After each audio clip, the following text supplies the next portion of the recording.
Salam saudara terkasih dalam Kristus, salam jumpa dalam Renungan Harian Embun Pagi. Hari ini kita akan mendengarkan firman Tuhan yang menuntun kehidupan kita. Sebelumnya kita bersatu di dalam doa. Damai sejahtera Allah yang melampaui segala akal dan pikiran, itulah yang melihara hati dan pikiranmu dalam Kristus Yesus Tuhan. Amin. Saudara terkasih, firman Tuhan untuk kita dari 1 Korintus 1 ayat 3. Dalam bahasa Batak Angkola dikatakan, Asiniroha dohot hasonangan nasian debata amata dohot sia Tuhan Yesus Kristus ma namandongani hamu. Dalam bahasa Indonesia, kasih karunia dan damai sejahtera dari Allah Bapa kita dan dari Tuhan Yesus Kristus menyertai kamu. Demikian firman Tuhan. Saudara terkasih di dalam Kristus Yesus, dalam perjanjian lama begitu banyak kitab yang disebut dengan kitab surat-surat Paulus. Dan dari 27 kitab dalam perjanjian lama, ada 13 yang menjadi surat Paulus. Ada beberapa ciri daripada surat Paulus. Yang pertama adalah dia menuliskan siapa penulis daripada kitab itu. Dan di awal selalu mengatakan dari Paulus kepada jemaat. Entah apakah itu Korintus, apakah itu Galatia, apakah itu Efesus, dan lain sebagainya. Kemudian yang kedua dilanjutkan dengan salam. Salam bisa menjadi sesuatu yang penting bagi Paulus. Dan juga di akhir kata, di akhir daripada surat, juga diakhiri dengan kata salam juga. Oleh karena itu, ciri-ciri ini menjadi sebuah ciri khas daripada kitab Paulus, dan melalui itu kita langsung mengetahui bahwa kitab ini ditulis oleh Paulus, ditujukan kepada jemaat di mana, dan kemudian apa tujuan daripada penulisan itu dia akan paparkan di dalam isi. Pada firman Tuhan kali ini sudah jelas adalah kitab Paulus yang ditujukan kepada Korintus. Pada pada 1 Korintus ini ditujukan kepada jemaat Korintus yang pada saat itu adalah Korintus merupakan sebuah pusat perbelanjaan ataupun menjadi kota yang sangat ramai dilalui lalangi oleh berbagai orang. Oleh karena itu jemaat Korintus ini menjadi sesuatu yang penting bagi tulisan Paulus untuk mengingatkan iman mereka agar tetap teguh berpegang kepada Kristus Yesus sebagai Tuhan yang mereka percayai itu. Oleh karena itu, ada sebuah impian ataupun harapan yang harus dimiliki oleh jemaat Korintus pada saat itu, yaitu damai sejahtera Allah. Dikatakan pada firman Tuhan pada saat ini adalah mengatakan, kasih karunia dan damai sejahtera dari Allah Bapa kita dan dari Tuhan Yesus Kristus menyertai kamu. Artinya, ada sesuatu kesadaran bagi Paulus agar jemaat Korintus menyadari hidup mereka adalah kasih karunia, yang kemudian dikatakan juga adalah damai sejahtera dari Allah. Itulah yang menguasai hati mereka. Kalau dikatakan pada firman Tuhan adalah kasih karunia, bahwa kehidupan sebagai orang percaya bukan oleh karena amal, bukan oleh karena perbuatan, bukan oleh karena daya upaya, namun semata-mata oleh karena kasih karunia daripada Yesus Kristus, Allah Bapa yang memberikan anaknya, yaitu Yesus sebagai penebus dan pembebas kita. Kemudian damai sejahtera, ataupun dalam bahasa Ibrani dikatakan dengan shalom, artinya adalah bahagia di dalam dan bahagia di luar. Ada sebuah totalitas perasaan damai dalam hidup kita.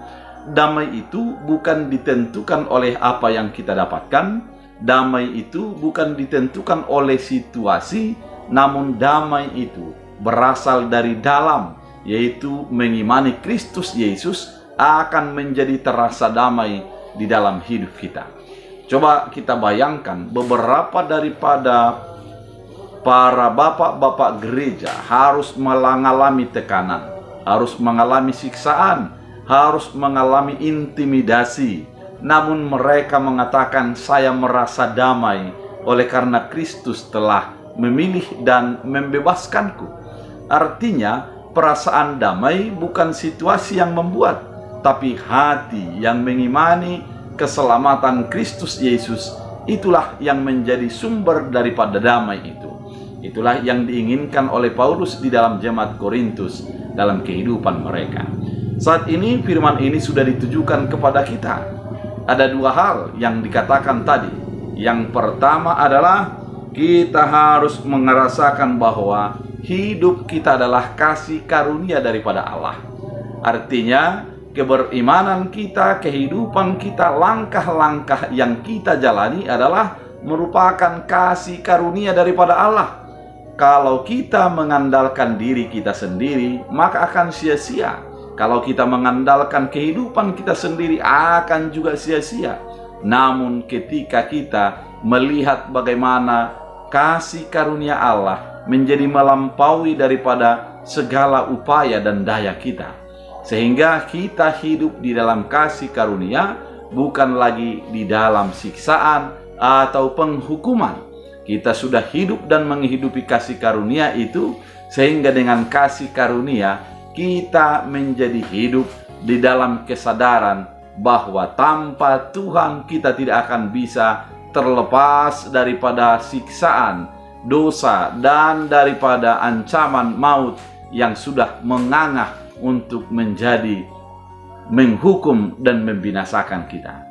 Kemudian damai sejahtera yang daripada Allah akan memperdamaikan, sebagaimana Yesus Kristus memperdamaikan antara manusia yang berdosa dengan Allah yang kudus, sebagaimana Yesus Kristus menjadi tempat curahan daripada setiap golongan, mulai daripada orang-orang yang tersingkirkan sampai orang-orang yang memiliki harga diri sebagai raja ataupun perwira, ada di hati Yesus Kristus. Damai sejahtera adalah perasaan di mana hati kita, hidup kita sudah diberkati dan disertai oleh Yesus dalam hidup kita. Itulah yang menjadi bahagian hidup kita. Artinya kita berharap agar damai sejahtera ataupun salom yang daripada Allah itu menjadi bahagian kehidupan kita, dan kita menjadi hidup di dalam damai sejahtera yang sudah Tuhan sediakan. Oleh karena itu, sepanjang hari ini firman ini mau menuntun kita, sadarilah hidupmu bahwa engkau hidup di dalam kasih karunia Allah, dan biarlah damai sejahtera Allah menjadi melampaui segala akal dan pikiran kita untuk melakukan segala aktivitas kita. Biarlah firman ini menjadi kekuatan bagi hidup kita. Kita bersatu di dalam doa.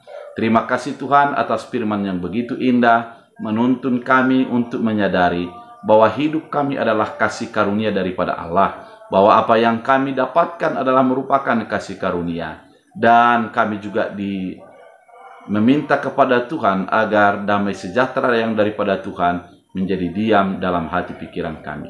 Terima kasih Bapa, biarlah firman-Mu menjadi berakar, berbuah, bertumbuh dalam hidup kami. Dalam Kristus Yesus Tuhan, amin. Tuhan Yesus memberkati.